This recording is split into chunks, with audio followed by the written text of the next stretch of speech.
Hello friends, welcome back to the cinema store భయ్య. ఇప్పుడైతే మనం మెరైట్ టీజర్ అయితే చూడడం అయితే జరిగిందనమాట. సో ఇప్పుడు టీజర్ రివ్యూ అయితే ఇస్తానమాట. అంటే బ్యాక్గ్రౌండ్ బీజిఎమ్స్ కానీ స్టోరీ ఏంటనేది కాన్సెప్ట్ ఎలాగైతే ఉండబోతుంది.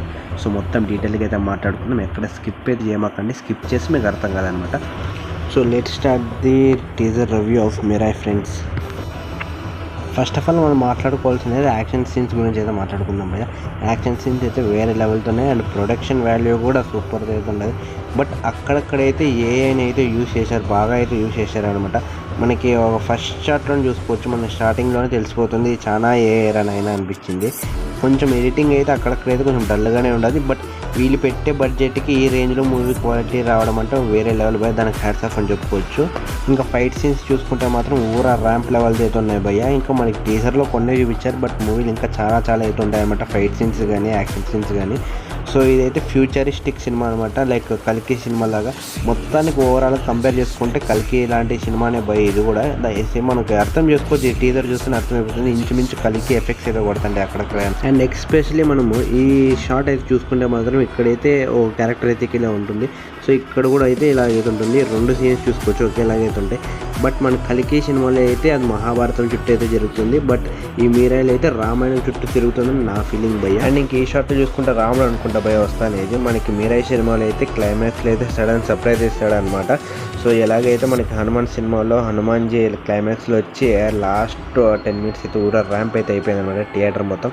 సో అలాగైతే ఉండబోతుందని నా ఫీలింగ్ ఫ్రెండ్స్. ఇంకా స్టోరీ పరంగా వచ్చేస్తే ఫ్రెండ్స్, స్టోరీ అయితే ఒక 6 books 100 questions ఒక సింగిల్ స్టిక్ అని అయితే మన హీరో అయితే చెప్పుకొచ్చాడు అనమాట టీజర్లో అయితే. సో దీని చుట్టూరు అయితే సినిమా అయితే జరుగుతుంది భయ్య. అండ్ ఇంకా విలన్ చూసుకుంటే భయ్య బ్లాక్ స్క్వాడ్ అనే పేరుతో అయితే పిలువబడుతున్నాడు ఈ మూవీలో అయితే. అదే మన మంచి మనోజ్ గారు అనమాట. సో విలన్గా అయితే ఉంటున్నాడు.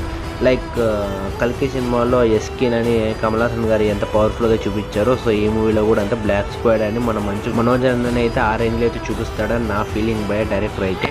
ఇంకా మూవీ స్టోరీ ఏంటంటే ఫ్రెండ్స్, ఈ సినిమాలో అయితే 6 books అయితే ఉంటాయి, అది మన హీరో అయితే చెప్పాడు అనమాట. సో దానికోసం అయితే మన మనోజ్ అన్న అయితే వెనకాలైతే పడుతుంటాడు. దాంట్లో ఏం దాగుందా అనేది మనం సినిమా చూసి తెలుసుకోవాలి. అదొక మిస్టరీ అనమాట. లేకపోతే ట్రైలర్ వచ్చినాక ట్రై చేద్దాం బ్రేక్ డౌన్ చేసేకి. సో ఇప్పుడు మనకి ఆ 6 books అనేది మెయిన్స్ అనమాట. ఆ బుక్స్ కోసమే ఈ సినిమా మొత్తం నడుస్తుంది. ఇంకా హీరో గురించి చెప్పుకుంటే భయ, తన ఒక యోధ అని అయితే మనకి టీజర్లు అయితే చెప్పుకొచ్చారనమాట. సో తను ఎవరో తనకే తెలియని ఒక యోధ అనమాట. సో అది ఎవరు, నేను ఎవరిని అని తెలుసుకోవడానికి వెళ్తూ ఉండే దారిలోనే అప్పుడే మనకు మన విలన్ బ్లాక్ స్క్వాడ్ రావడం, అదే మనోజ్ అన్న రావడము, ఇంకా వీళ్ళిద్దరికి ఫైట్ సీన్స్ అలా అయితే ఉంటాయన్నమాట. అండ్ ఇంకా స్టిక్ చూసుకోవచ్చు. మన స్టిక్ కోసం వెళ్ళినప్పుడు అయితే మనకి మంచి సీన్లు అయితే ఒక షార్ట్ అయితే ఉండదు కదా, అంటే వెనకాల సంథింగ్ గర్దో లేకపోతే జటాయు అనుకుంటూ వచ్చింది రామాయణం కాబట్టి. సో జటాయు రావడం, ఆ స్టిక్ తీసుకోకున్నట్టు కూడా అలాగైతే జరిగిట్టుంది ఆ సీన్లు అయితే. సో ఇంకా హీరోకి ఆ స్టిక్ అయితే దొరికింటుంది అనమాట. ఇంకా టీజర్ బ్యాక్గ్రౌండ్ అయితే కొంచెం స్లోగానే ఉండాలి, బట్ ఎక్కడ లేపల్లో అక్కడైతే కొంచెం బీజం అయితే లేపడిపోయా. సో మనకి టీజర్లో అయితే యావరేజ్గానే ఉండాలి, బ్యాక్గ్రౌండ్ స్కోర్ అయితే పెద్దగా అయితే ఏం లేదు.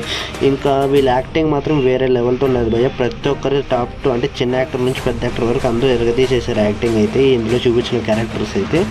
ఇంకా టీజర్ అలాగ ఉండదు బ్రో. ఒక మాటలో చెప్పంటే మాత్రం ఒక్క మాట కానీ 2 మాటల్లో అయితే చెప్తాను. టీజర్ చూసినప్పుడు నా ఫీలింగ్ ఏంటంటే భయ్య, ఈ టీజర్లో అయితే వీళ్ళు కల్కి సినిమాని అయితే చూపించేసారనమాట. అండ్ ఇంకా టీజర్ ఎండింగ్కి వచ్చేందుకు మనకు హనుమాన్ సినిమా క్లైమాక్స్ అయితే గుర్తు చేశారనమాట. సో అలాగైతే ఉండదు నా ఫీలింగ్ అయితే. మీకు ఎంతమంది ఇలాగ అయితే అనిపించిందో ఒక చిన్న కామెంట్ చేయండి కింద. ఇంకా మొత్తానికైతే ఇది ఫ్రెండ్స్ రివ్యూ అయితే. అండ్ ఇంకా ఈ వీడియోని ఇంతవరకు మీరు ఎక్కడ స్కిప్ చేయకుండా చూసింటే మాత్రం దానికి చాలా థ్యాంక్స్ భయ్య. ఇంకా రివ్యూ అయిపోయింది, ఎలాగో మీరు బ్యాక్ అయితే వెళ్ళిపోతారు. సో వెళ్ళిపోయే ముందర అయితే కింద అయితే సబ్స్క్రైబ్ బటన్ అయితే ఉంటుంది, ఆ సబ్స్క్రైబ్ అయితే చేసుకుని ఒక లైక్ అయితే చేయండి ఫ్రెండ్స్. నెక్స్ట్ వీడియో మళ్ళీ కలుసుకుందాం.